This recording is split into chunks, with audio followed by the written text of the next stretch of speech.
Bro ഇപ്പം വോക്സ്വാഗന്റെ സർവീസിന്റെ കാര്യങ്ങൾ എങ്ങനെ വരുന്നത്? പക്ഷെ എന്തൊക്കെയാണ് മോസ്റ്റ്ലി ഡ്രൈവേഴ്സ് തന്നെയാണ്.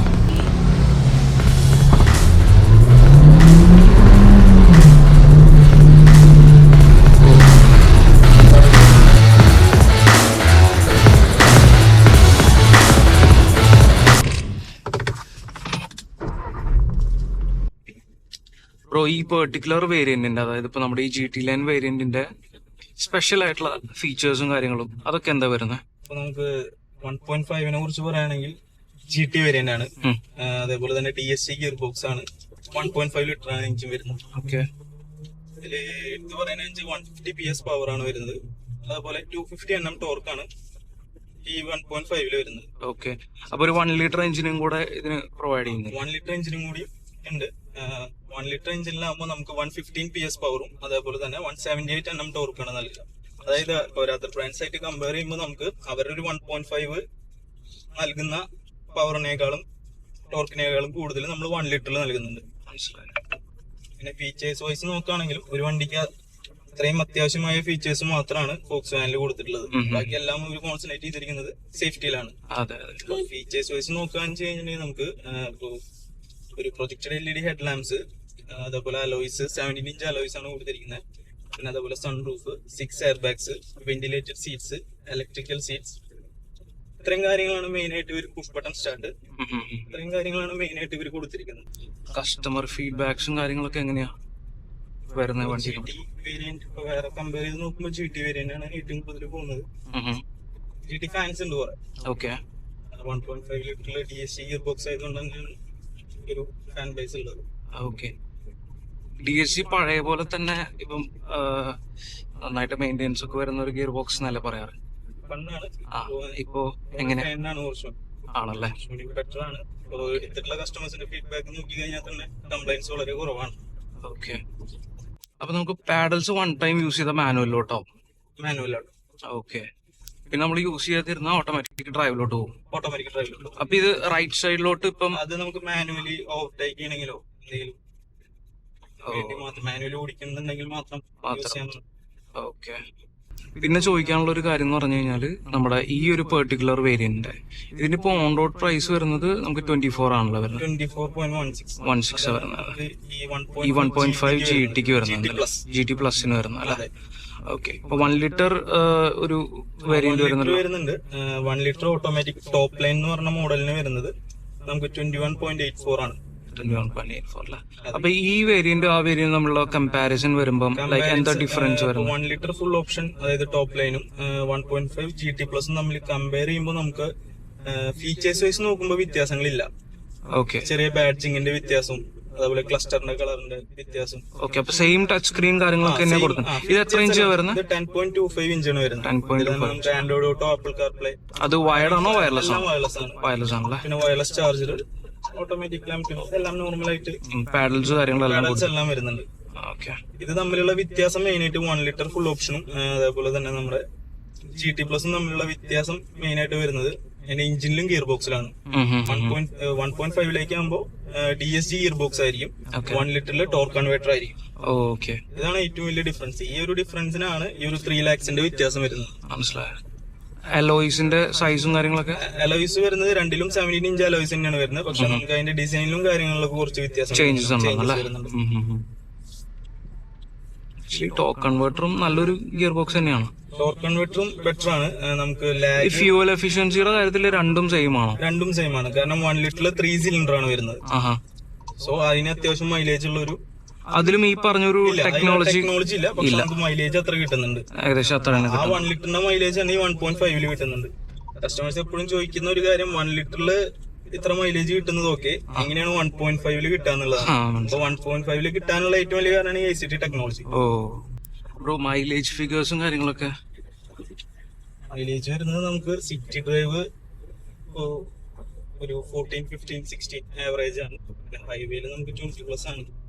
കസ്റ്റമർ ഹൈവേയില് നമുക്ക് ഏകദേശം 20+ കിട്ടുന്നുണ്ട്. 20+ കിട്ടുന്നുണ്ട്. GTയിൽ മെയിൻ ആയിട്ട് അത് കിട്ടാനുള്ള കാരണം ഇതിൽ സിലിണ്ടർ ഡീആക്ടിവേഷൻ എന്ന് പറഞ്ഞിട്ടുള്ള ഒരു മോഡ് ഉണ്ട്.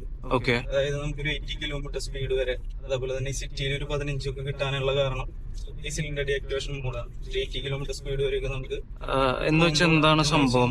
2 സിലിണ്ടർ മാത്രമാണ് ഈ ഒരു വർക്ക് ആവും. ഈ 2 സിലിണ്ടറിലേക്കുള്ള കൺസംഷൻ മാത്രമേ നടക്കൂ. ഓക്കെ. 4 സിലിണ്ടർ ആണ് വണ്ടി, പക്ഷെ ഒരു 80 കിലോമീറ്റർ സ്പീഡ് വരെ ഒരു കൺസിസ്റ്റന്റ് ആയിട്ട് പോവാണെങ്കിൽ, അതേപോലെ ഈ സിറ്റി ഡ്രൈവിലൊക്കെ 2 സിലിണ്ടർ മാത്രമേ വർക്ക് ആവുള്ളൂ. അതുകൊണ്ട് തന്നെ മൈലേജ് ഇത്രയും കിട്ടുന്നുണ്ട്. മനസ്സിലായി. ഹാർഡ് ആക്സിലറേഷൻ കൊടുക്കുമ്പോഴും അതേപോലെ RPM ഒരു 2000 മുകളിൽ കയറുമ്പോൾ മാത്രമാണ് ഈ ഒരു 4 സിലിണ്ടറിലേക്ക് കൺവേർട്ട് ആവുള്ളൂ. 2 സിലിണ്ടർ. മനസ്സിലായി. കാരണം ഞാൻ പെട്രോൾ വണ്ടിയാണല്ലോ, അപ്പൊ ഞാൻ 20+ എന്ന് പറഞ്ഞപ്പോ ഞാൻ എക്സ്പെക്ട് ചെയ്തില്ല സത്യം പറഞ്ഞു. വേണമെങ്കിൽ നമുക്ക് ഹൈവേ കിട്ടാന്ന് വെച്ച് കഴിഞ്ഞാൽ 20 നമുക്ക് കാണിച്ചു തരാൻ പറ്റും. ഓക്കെ. ഡ്രൈവ് ചെയ്ത് 20+ കാണിച്ചു തരാം എങ്ങനെയാണ്. ബ്രോ, പിന്നെ നമുക്ക് ചോദിക്കാനുള്ള ഒരു കാര്യം എന്ന് പറഞ്ഞു കഴിഞ്ഞാല്, ഇപ്പം ഇതിലെന്തോ ബ്രോ എന്നോട് ഇങ്ങനെ സൂചിപ്പിക്കണ്ടായി ഒരു മൈലേജ് ഡ്രൈവിന്റെ കേസ്. കാരണം ഇതിന്റെ മൈലേജ് എന്നോട് പറഞ്ഞപ്പോൾ ഞാൻ എക്സ്പെക്ട് ചെയ്തില്ല ഇത്ര ഉണ്ടായിരിക്കും. കാരണം സിറ്റിയിൽ ഒരു അറൗണ്ട് ഒരു 16ഉം പിന്നെ ഹൈവേയിൽ 20+ഉം. ഒരു പെട്രോൾ കാർ എന്ന് പറയുമ്പോൾ നമ്മൾ അത്രയും ഇത് എക്സ്പെക്ട് ചെയ്യില്ലല്ലോ. ബ്രോ മാത്രല്ല, ഇത് പറയുന്ന കസ്റ്റമേഴ്സും അത് എക്സ്പെക്ട് ചെയ്യാറില്ല. ഇത്രയും പറയുന്നത്, ഇത്രയും മൈലേജ്. നമ്മൾ അതിന് വേണ്ടിയിട്ടാണ് ഒരു ഫൺ ടു ഡ്രൈവ് എന്ന് പറഞ്ഞിട്ട് ഒരു മൈലേജ് റാലി പോലെ നമ്മൾ നടത്താറുണ്ട്. ലാസ്റ്റ് മന്ത് നമ്മുടെ വണ്ടി എടുത്തിട്ടുള്ള കസ്റ്റമേഴ്സിന് എല്ലാവർക്കും നമ്മളിങ്ങനെ ഒരു ഡ്രൈവ് കൊടുക്കാറുണ്ട്. അതായത് നമ്മള് ഒരു ദിവസം ഷോറൂമിലേക്ക് വിളിച്ച് മോർണിംഗ് അവർക്ക് ഫ്യൂവല് ഫില്ല് ചെയ്ത് കൊടുത്തതിന് ശേഷം ഡെസ്റ്റിനേഷൻ വെക്കും. ഒരു കുതിരാനാണെങ്കിൽ അവിടെ വെച്ചിട്ട് അവിടെ വരെ വണ്ടി ഹൈവേ കൂടെ പോയി തിരിച്ചു വരുമ്പോൾ ഉള്ള റീഡിങ് എടുക്കും എല്ലാ കസ്റ്റമേഴ്സിനും. അപ്പൊ ഈ മൈലേജ് ഹൈവേയിൽ എത്ര കിട്ടും എന്നുള്ളത് കാണിക്കാനാണ് നമ്മൾ ഇങ്ങനെ ചെയ്യുന്നത്. അതിൽ മാനുവലില് ഇപ്പോ കസ്റ്റമേഴ്സിന് കിട്ടുന്ന മൈലേജ് എന്ന് പറയുന്നത് 32ഉം ഓട്ടോമാറ്റിക്കലി 29ഉം ആണ്. ഇത് ഇപ്പോ എടുത്തിട്ടുള്ള കസ്റ്റമേഴ്സിന് വിളിച്ച് ചോദിച്ചാൽ ഈ ഫൺ ടു ഡ്രൈവിന് വന്നിട്ടുള്ള കസ്റ്റമേഴ്സിനെല്ലാം ആവറേജ് ഒരു 20ക്ക് മേലെ എന്തായാലും ഹൈവേയില് കിട്ടിയിട്ടുണ്ട്. ബ്രോ, ഇപ്പം വോക്സ് വാഗന്റെ സർവീസിന്റെ കാര്യങ്ങൾ എങ്ങനെയാ വരുന്നത്? കാരണം മുമ്പ് ഇപ്പം ആ സർവീസിംഗിന്റെ കാര്യത്തിൽ ചെറിയൊരു ബുദ്ധിമുട്ട് പറയാറുണ്ടല്ലോ. കസ്റ്റമേഴ്സിന് ആകെ ഒരു കൺസേൺ ഒരു ഫോക്സ് വാഗൻ, ഇപ്പൊ ഒരു പുതിയതായിട്ട് ഒരു കാർ ഫോക്സ് വാഗൻ എടുക്കുന്ന ഒരാൾക്ക് ഏറ്റവും വലിയ കൺസേൺ ആണ് ഇപ്പോ സർവീസ് കോസ്റ്റിന്റെ കാര്യം. അപ്പൊ അതില് എടുത്തു പറയേണ്ട കാര്യം എന്ന് വെച്ചാൽ, പണ്ട് നമ്മുടെ കയ്യിൽ ഉണ്ടായിരുന്നപ്പോ വോളോ, വെന്റോ അങ്ങനത്തെ വണ്ടികളൊക്കെ CBU യൂണിറ്റ് ആയിരുന്നു. സോ അപ്പൊ അവിടെ നിന്ന് കൊണ്ടുവരാൻ അസംബ്ലി ചെയ്യുന്നതിനുള്ള ചാർജസും സർവീസ് കോസ്റ്റും അതേപോലെ തന്നെ പാർട്സിന്റെ അവൈലബിലിറ്റിയിലൊക്കെ കുറെ ഇഷ്യൂസ് ഉണ്ടായിരുന്നു. റേറ്റ് ആയാലും എല്ലാം. ടൈഗൂൺ ആയാലും വീട്ടസ് ആയാലും ഇപ്പോ നമ്മുടെ പൂനെയിലാണ് നമ്മുടെ പ്ലാന്റ് വരുന്നത്. പ്യുവർ ഇന്ത്യൻ മെയ്ഡ് വണ്ടികളാണ്. അപ്പൊ നമുക്ക് സർവീസ് കോസ്റ്റിലും പാർട്സിന്റെ കാര്യങ്ങളൊക്കെ ഒരു 40%ഓളം കുറവ് വന്നിട്ടുണ്ട് സർവീസ് കോസ്റ്റിലൊക്കെ. ഇതില് നമുക്ക് റേറ്റ് വരുന്നത് ഒരു 7500 രൂപയാണ് ഇപ്പോ നമുക്ക് പീരിയോഡിക് സർവീസിന് വരുന്നത്. 5000-ലാണ് എവരി 15,000-ലാണ് നമുക്ക്, അല്ലെങ്കിൽ 1 ഇയർ ഇതിലാണ് നമുക്ക് സർവീസ് വരുന്നത്. ഇതിനാകെ കൂടി വരുന്ന എമൗണ്ട് എന്ന് പറയുന്ന ഒരു 7500 ആണ്. ഇപ്പോ കറക്റ്റ് ആയിട്ട് പറയാന്ന് വെച്ച് കഴിഞ്ഞാൽ ഒരു കിലോമീറ്ററിന് 33 പൈസയാണ് വരുന്നുള്ളൂ. പിന്നെ അതുപോലെ തന്നെ ഇപ്പൊ കസ്റ്റമേഴ്സിന് ഫോക്സ് വാഗൻ നൽകുന്ന ഒരു അഷുറൻസ് ആണ്. അതിന് ഒരു സർവീസ് പാക്കേജ് എന്ന് പറഞ്ഞിട്ടുള്ള ഒരു ഫീച്ചർ ഉണ്ട്.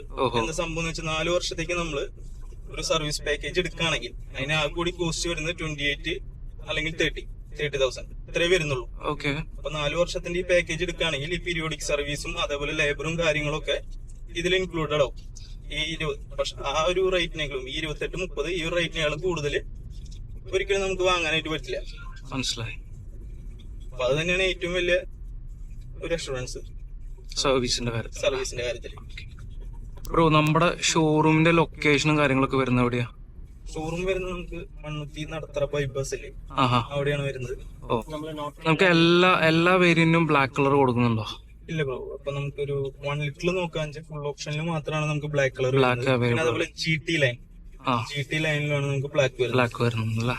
GT തന്നെ ഇപ്പൊ പുതിയതായിട്ട് വന്നിട്ടുള്ള ബ്ലാക്ക് കളറും അതേപോലെ തന്നെ മാറ്റ് ഗ്രേ എന്ന് പറഞ്ഞിട്ട് ഒരു കളറും കൂടിയുണ്ട്.